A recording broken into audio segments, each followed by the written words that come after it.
Hello everyone, welcome to my talk on a quantitative study of locality in GPU caches. My name is Sohan Lal. I am a postdoctoral researcher at Technical University of Berlin. GPU, as you know, stand for graphics processing units, and they were initially designed for processing only graphics application. However, their massive computational power led to general purpose computing, and today GPU accelerated computing is present everywhere. It's in our smartphone, in our cars, in our desktop, in data centers, and of late also in cloud-based systems. If the GPUs are so good and present everywhere, then what are their challenges? In this paper, we looked at the caches in GPUs.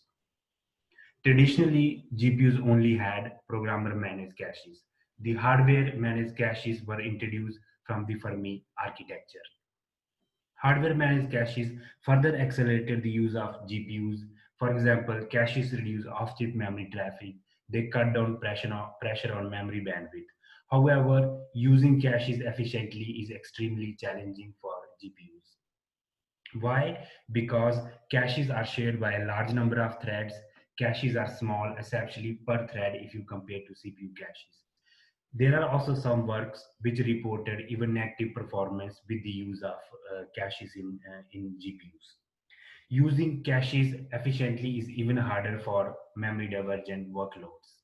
As we study the data locality for memory divergence in GPUs in this paper, let's have a look what is memory divergence. GPUs execute a group of threads called a warp in NVIDIA terminology in a SIMD fashion. The individual thread accesses are combined or collapsed in a single transaction.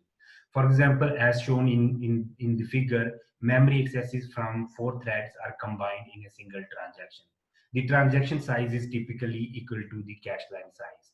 However, this might not be possible, for example, when memory accesses are scattered. And in that case, we need to issue multiple memory transactions. This is also known as memory divergence. In the worst case, we have to issue one memory transaction per thread. For example, in this case, as we have four threads, four memory transactions. Divergence can cause several problems for caches. For example, memory divergence causes data overfetch. If you look at in this figure, then these extra words fetched from the cache might not be used. In that case, we will be wasting a lot of our cache capacity and memory bandwidth as we are fetching the data from the off-chip memory. Furthermore, memory divergence increases cache contention and thrashing. We know that GPU use massive multi-threading, and due to that, there is already cache contention. As divergence causes extra transactions, as we saw, like one in the worst case, we have one transaction per thread that leads to contention in the memory hierarchy, and hence we can see increase in cache contention and cache thrashing. Now then the question is why we overfetch the data? Why shouldn't we just fetch the required words? The reason for that is GPUs use a wider cache line, typically 128 bytes, and that is done to maximize the peak bandwidth and to reduce the control overhead. Caches also help by exploiting temporal and spatial locality. But then there are certain questions that we want to answer, like how much locality is there, how much locality is exploited by the GPUs, and how much locality is lost due to, for example, cache thrashing. And in general, what is the limit of locality? To answer this, we conduct a quantitative study of locality in GPU caches in this paper. Let's first have a look at L1 data cache lines reuse. Figure shows the reuse of L1 data cache line for GTX 580 GPU with 16 kilobyte cache size. The figure shows that for several kernels such as histogram, k-means, and scan, the cache lines are actually evicted without any reuse. The average cache line reuse is only 43%, which means that 57% of the cache lines are never re-referenced or gets evicted before re-reference. In order to study the lost opportunities to reuse cache line due to limited cache size, we also simulate a L1 data cache with infinite size. The infinite size here implies that once a cache line is brought to the cache, it never gets evicted. The average cache line reuse for the infinite L1 data cache is 70%. What we see that most of the kernels have a higher locality than currently exploited by the GPUs. GPUs are unable to exploit full locality due to limited cache size. We also studied the spatial utilization of cache lines in GPU. The figure shows the spatial utilization of L1 data cache line. Each kernel has two bars. The first bar shows the average initial utilization of a cache line. That is when a cache line is initially fetched from the memory. The second bar shows the average final utilization of the cache line. That is when a cache line is evicted from the cache. We see that the average initial and the final utilization of cache line is 46 byte and 65 byte respectively for 16 kilobyte cache size. This implies that about 50% of the cache capacity and other scarce resources such as network on chip bandwidth are wasted due to the data overfetch.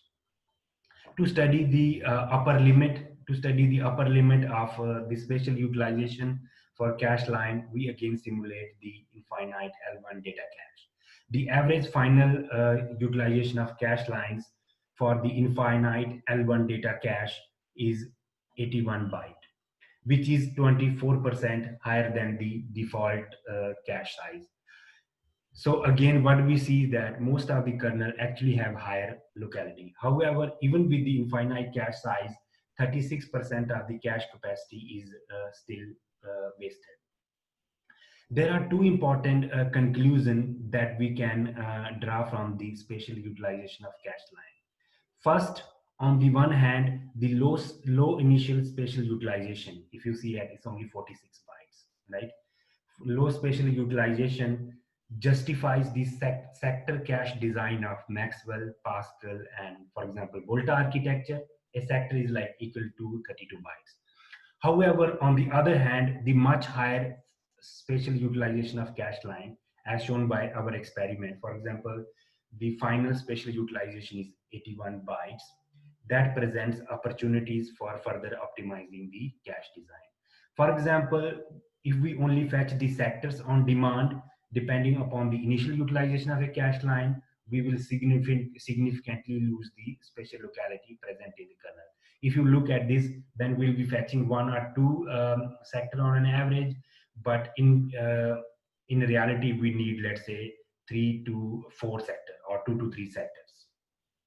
One possible idea to exploit the lost locality is to investigate the use of spatial locality predictor for GPUs, and then depending upon the prediction, we fetch the required number of sectors from the memory.